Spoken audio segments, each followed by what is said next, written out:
The one and only Botticelli. Botticelli and Raphael, shirts and trousers. புதிய தலைமுறை நேயர்களுக்கு வணக்கம். நான் இப்போ எங்கே இருக்கேன் அப்படின்னு பார்த்தீங்கன்னா, சென்னையில் மிக முக்கியமான இடம், அதாவது வட சென்னை தொகுதிக்குட்பட்ட வியாசர்பாடி பகுதியில் இருக்கேன். நான் இங்கே எதுக்கு வந்திருக்கேன் அப்படின்னா, இந்த தொகுதி மக்களோட பிரச்சனைகள் என்ன, இந்த தொகுதி எம்பி வந்து மக்களோட பிரச்சனைகளை, அடிப்படை தேவைகளை தீர்த்து வச்சிருக்கிறாரா, இது மாதிரியான விஷயங்களை மக்கள்கிட்டயே நேரடியாக போய் கேட்டு தெரிஞ்சுக்க இருக்கிறேன். வாங்க நம்ம நேரடியாகவே மக்கள்கிட்ட போய் கேட்டு தெரிஞ்சுக்கலாம். வட சென்னை தொகுதி எம்பியாக இருக்கிற கலாநிதி வீரசாமி வந்து இந்த தொகுதி பக்கம் வர்றாங்களா, அவங்களோட செயல்பாடு எந்த அளவுக்கு இருக்குன்னு நினைக்கிறீங்க? தொகுதி பக்கம் வந்து நான் இது வரைக்கும் அவரை பார்த்ததில்லை. நம்ம ஏரியா சைடில் வந்து பார்த்ததில்லை. செயல்பாடுங்க நான் சில குறைகள் இருக்க தான் செய்யுது. நிறையா திருத்தம் பண்ண வேண்டியது இருக்குது. சென்னையில் ஃப்ளட் வந்துச்சு, புயல் மிச்சம் புயல் மாதிரியான விஷயங்களில் எம்பி வந்து இங்கே வந்து மக்கள்கிட்ட குறைகளை கேட்டு அவங்களுக்கான பிரச்சனைகளை தீர்த்து வச்சாங்களா? இல்லை, அந்த மாதிரி எதுவும் பண்ணலை எனக்கு தெரிஞ்சு. ஃப்ளட் வந்த டைமில் யாருமே இந்த சைடே வரல. அந்த தண்ணி இறங்குற டைமில் வந்துட்டு தான் சில பேர் வர ஆரம்பித்தாங்க. அப்படி அந்த டைமில் நிவாரணம்லாம் உங்களுக்கு கரெக்டாக கிடைச்சிது அந்த பகுதியில், இந்த பகுதி மக்கள்? நிவாரணம்னு எதுவும் பெருசாக எங்களுக்கு எதுவும் கிடைக்கல. அந்த ஸ்டாலின் கொடுத்த அந்த 6000 அது மட்டும் எங்களுக்கு கிடச்சிது. அதுக்கு முன்னாடி அந்த ஃப்ளட் டைமில் கஷ்டப்படும் போது யாரும் பெருசாக வந்து ஹெல்ப் பண்ணல. இந்த வட சென்னை தொகுதியிலேயே வந்து இந்த பிரச்சனை வந்து ரொம்ப முக்கியமான பிரச்சனையாக இருக்குங்க. இந்த தொகுதி எம்பி இதை உடனடியாக சரி பண்ணோம் அப்படின்னா நீங்கள் என்ன பிரச்சனை சொல்லுவீங்க? அங்கங்கே ரோடுகள் கொஞ்சம் பரவாயில்ல. முன்னாடி வந்துட்டு ரொம்ப ஒரு மாதிரி பள்ளமேடா, ரொம்ப ஆக்சிடென்ட் ஆகுது, அந்த மாதிரிலாம் நிறையா இருந்துச்சு. முன்னாடி பவர் கட்டு கொஞ்சம் அதிகமாக அடிக்கடி போச்சு. இப்போ கொஞ்சம் இல்லை அந்த மாதிரி. வேறு எதுவும் பெருசாக மக்களவை தேர்தல் வருது. இந்தந்த விஷயத்த வந்து இப்போ தென் சென்னையில் இப்போ தென் சென்னை ஆகட்டும், மத்திய சென்னை ஆகட்டும், அந்த ரெண்டு சென்னைகளை காட்டிலும் இந்த வட சென்னை தொகுதி வந்து கொஞ்சம் பின்தங்கிய நிலையில் இருக்கிறதா சொல்கிறாங்க. அந்த ரெண்டு தொகுதிக்கு ஈக்குவலாக இதை கொண்டு வரணும்னா என்ன செய்யலாம்? மக்களுக்கு செய்ய வேண்டிய பணியை சரியாக செஞ்சாலே அது கரெக்டாக தான் இருக்கும். அங்கே வந்துட்டு மத்திய சென்னைக்கு ஒரு இதுவும் வட சென்னைக்கு ஒரு இதுவும் தான் ஒரு பார்வையாக இருக்குது. இங்கே மத்திய சென்னைக்கு காட்டுற ஒரு இதுவை வந்துட்டு இங்கேயும் வட சென்னைக்கும் காட்டினாங்கன்னா அது சரியான இது. அது மத்திய சென்னைனா ஒரு ரிக்ஷா அந்த மாதிரி பார்க்குறதும், வட சென்னையை கொஞ்சம் ஒரு மாதிரி லோக்கலாக கம்மியான இதோட பார்க்குறதும் அந்த பார்வை இருக்க தான் செய்யுது. அதை கொஞ்சம் சரி செஞ்சுக்கிட்டாங்கன்னா ரெண்டுமே இதுதான். வட சென்னை தொகுதியோட எம்பியோட செயல்பாடு எந்த அளவுக்கு இருக்குது? மக்கள் பிரச்சனைகளை வந்து நேரடியாக வந்து அவர் சந்தித்து குறைகள் எல்லாம் கேட்கிறாரு. இல்லை, பொதுவாகவே வந்து அவர் நல்ல முறையாக தான் செய்திருக்காரு. இப்போ மறுபடியும் அவர் அந்த கேட்டகரிக்கே கொடுத்துருக்காங்க. கலாநிதி வீரசாமி நல்லபடியாக பண்ணியிருக்காரு. வட சென்னை நிறைய இம்ப்ரூவ்மெண்ட் இருக்குது. இந்த குறுக்குப்பேட்டில் பக்கத்துலாம் பிரிட்ஜஸ்லாம் நல்லா பண்ணியிருக்காங்க. அதுபோல் ஆர்எஸ்ஆர்எம் ஹாஸ்பிட்டல்ஸ் அதெல்லாம் நல்லா பண்ணியிருக்காங்க. போக்குவரத்துக்கிட்ட இந்த குறுக்குப்பேட்டை பிரிட்ஜ் வந்து நீண்டகால பிரச்சனை, அது நல்லபடியாக பண்ணிட்டு இருக்காங்க. மற்றபடி இப்போது அதே இந்த மாதவராய ரோட்டில் இப்போ ஒரு பிரிட்ஜு, அது நீண்ட நாள் பிரச்சனை தான். அது அண்டரில் வந்து ரயில்வே கேட்டு அதுக்கு மேலே ஓவர் பிரிட்ஜ் போகிறது, அந்த பணி சிறப்பாக நடந்துட்டு இருக்கு. மற்றபடி அவருடைய பணி நல்லா தான். சென்னை ஃப்ளட் ஆகட்டும், மிச்சம் புயல் ஆகட்டும், இது மாதிரியான ஒரு இக்கட்டான சூழ்நிலையில் தொகுதி பக்கம் எம்பியை பார்க்க முடியல அப்படின்னு ஒரு சிலர் சொல்லும் போது சொல்கிறாங்க. அப்படி அந்த மாதிரியான நிலை தான் இருந்தால் இல்லை மக்கள் அவர் நேரடியாக வந்து பார்த்தாரு? இல்லை, அவர் நேரடியாக பார்த்தாரு. நிறைய இடத்துக்கு அவர் ஹெல்ப் பண்ணியிருக்காரு. அது ஒன்று அந்த திமுக கட்சி தொண்டர்களும் சரி, கவுன்சிலர்களும் சரி நல்ல ஆக்டிவாக ஒர்க் பண்ணியிருக்காங்க. குறிப்பாக நான் வந்து இந்த பக்கம் ராயபுரம் தொகுதி, அதுவும் வட சென்னையில் வருது. அங்கே வந்து ஐட்ரீம்ஸ் அவர் தான் எம்எல்ஏ. அவருக்கு இருக்கக்கூடிய அந்த கவுன்சிலர்ஸ்லாம் நல்லா ஒர்க் பண்ணியிருக்கிறாங்க. ஒர்க் பண்ண அதே போல் வாலண்டியர் சர்வீஸில் நிறைய பேர் என்ஜிஓஸ்லாம் நிறைய ஒர்க் பண்ணிங்க அந்த வடச்சனை. ஸோ இப்போ அவங்களுடைய மேற்பார்வை இல்லாமல் இதெல்லாம் நடக்கிறதுக்கு வாய்ப்பு இல்லைல்ல. ஸோ அதே போல் கார்பரேஷனை பொறுத்த வரையும் நல்ல பணி நடந்திருக்கு. ஃப்ளட்டு வந்து இவ்வளோ தொலைவு வந்ததுன்னா அதுக்கு இந்த மழைநீர் திட்டம் ஒன்று கொண்டு வந்து அது பண்ணாங்க இல்லைங்களா. அதனால் ஃப்ளட்டு வந்து அந்த இடத்துல கொஞ்சம் ஸ்டாப் ஆனாலும் ஒரு 3 or 4 டேஸில் ரெக்கவர் ஆச்சு. இபியை பொறுத்தவரையும் ஒரு 3 நாள் 4 நாள் கரண்ட் கொஞ்சம் பிரச்சனை இருந்தது கண்டி. மற்றபடி இப்போது ரெகுலராக இருக்குது. தென் சென்னையை காட்டிலும் மத்திய சென்னை காட்டிலும் வட சென்னை வந்து கொஞ்சம் லோக்கலான ஏரியாவாக வந்து கன்சிடர் பண்ணுறாங்க அப்படின்னு ஒரு குற்றச்சாட்டு வந்து இந்த பகுதி மக்கள்கிட்ட இருந்து தொடர்ச்சியாகவே இருக்குது. அந்த விஷயத்தில் எப்படி அது அப்படி தான் இருக்குதா எப்படி? அது ஓரளவுக்கு அப்படி தான். ஏன்னா இங்கே வந்து பார்த்தீங்கன்னா அன்எஜுகேட்டட் பீப்புள் கம்மி, எஜுகேட்டட் பீப்புள் வந்து இங்கே ரொம்ப கம்மி.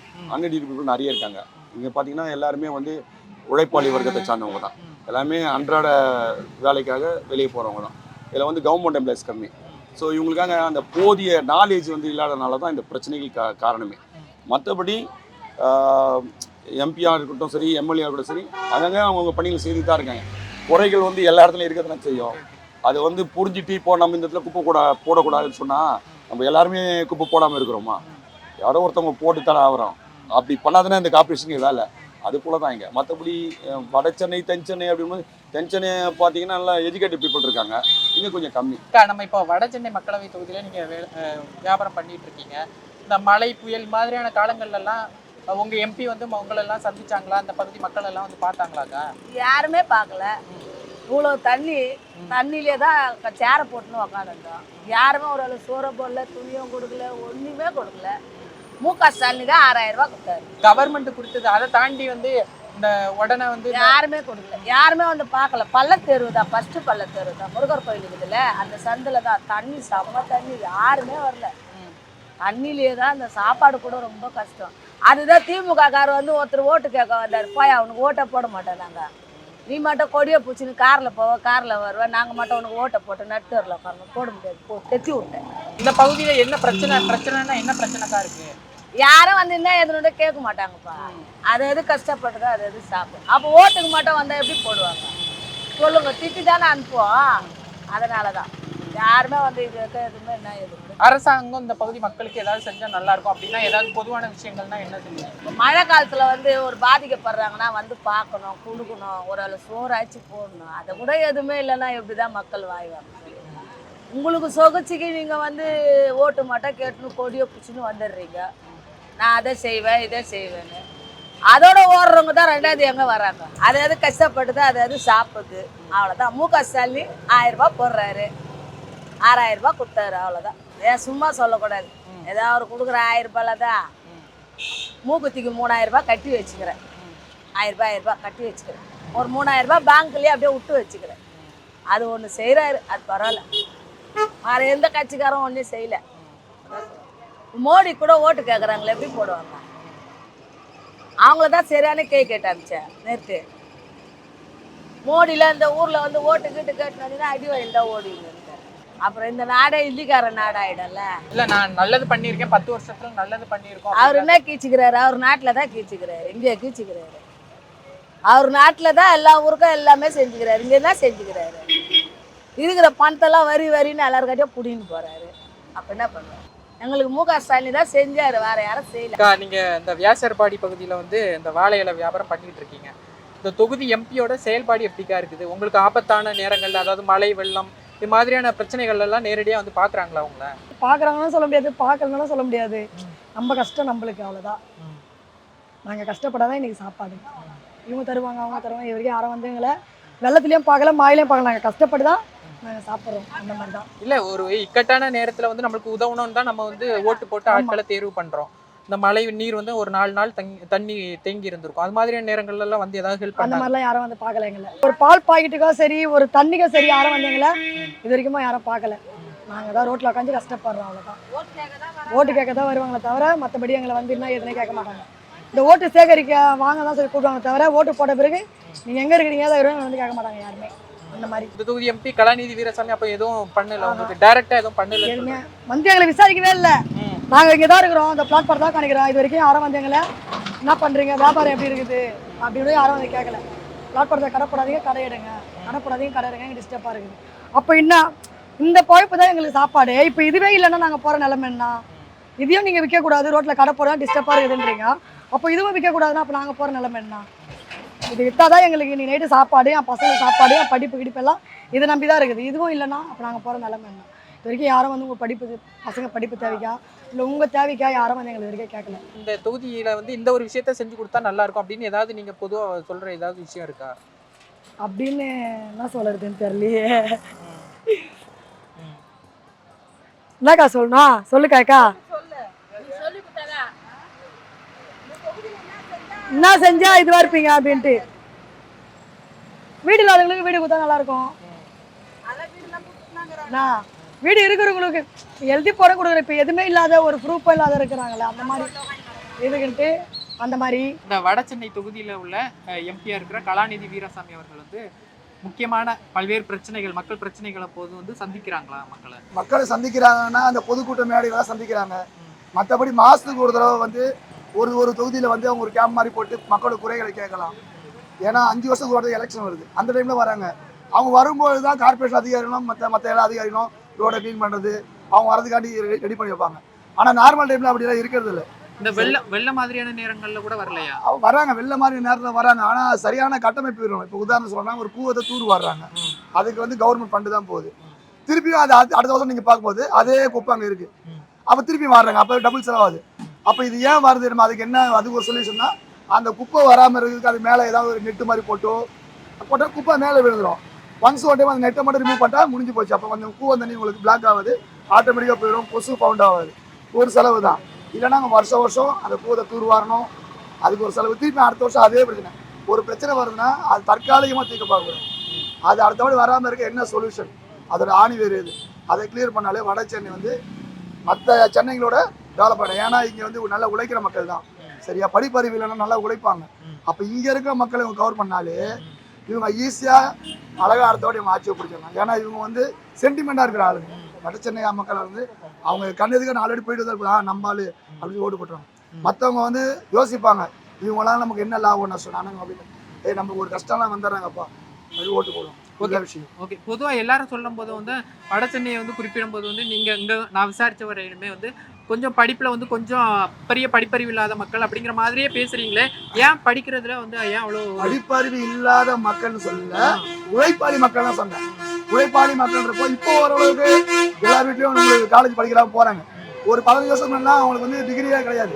அப்போ என்ன போனாங்க, 10th +2 முடிச்சுட்டு, இப்போ நானே 10th முடிச்சோன்னா நான் ஒரு பிளாட்ஃபார்ம் கிடைக்கிற வேலைக்கு போகிறேன். மக்கள் வந்து ஏன் முன்னேறலைன்னா இங்கே கட்டமைப்பு சரியில்லை. மக்களுக்கு வந்து இப்போ உதாரணமாக சொல்ல போனால் நிறையா ஸ்லம்மில் வந்து கஞ்சா எல்லாம் போகிறாங்க. அவங்க நிறைய விழிப்புணர்வு கொடுத்து அவங்கள மீட்டு அவங்களை ஃபோக்கஸ் பண்ணாலே, அவங்க கவனத்தை ஆட்டோமேட்டிக்காக திருப்பினாலே. கஞ்சா பிரச்சனை இங்கே முக்கிய பிரச்சனையாக இருக்குது. எல்லாத்துக்கும் கஞ்சா இருக்குது. கஞ்சா எங்கே தான் இல்லை, எல்லாத்துக்கும் தமிழ்நாடு ஃபுல்லாக கஞ்சா பிரச்சனை இருக்குது. இந்த ஆட்சியில் எல்லா ஆட்சியிலும் இருக்குது. விழிப்புணர்வு, அதுக்கான போதிய விழிப்புணர்வு ஓரளவு பண்ணுறாங்க, ரைட் பண்ணுறாங்க, ஓரளவு ரைட் பண்ணுறாங்க. கஞ்சானால தானே நிறைய கொலைலாம் நடக்குது, கண்மூணு பண்ணுறாங்க.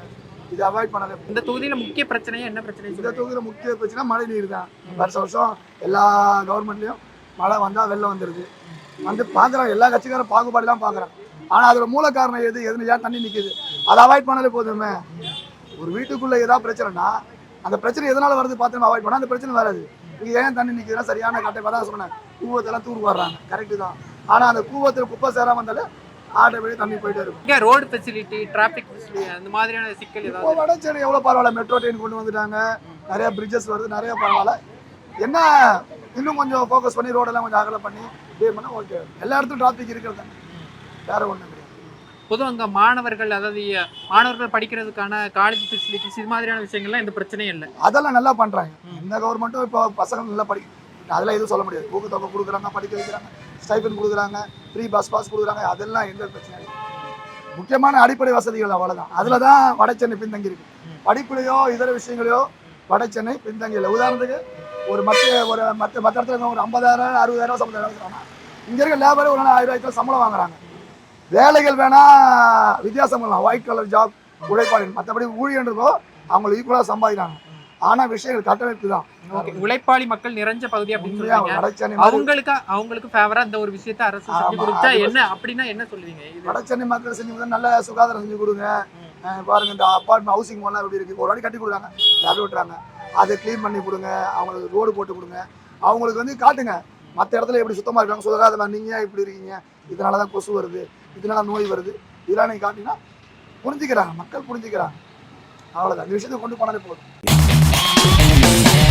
பார்ட்டி வேர்னாலும் ஐ ப்ரிஃபர் போட்டிசலி. எங்க இருந்தாலும் நம்ம ஸ்டாரா தெரியணும் இல்லையா? வெரைட்டியான கலர்ஸ், நியூ டிசைன்ஸ், அதுக்கு மேல star look. The one and only Botticelli. Botticelli and Raphael, shirts and trousers.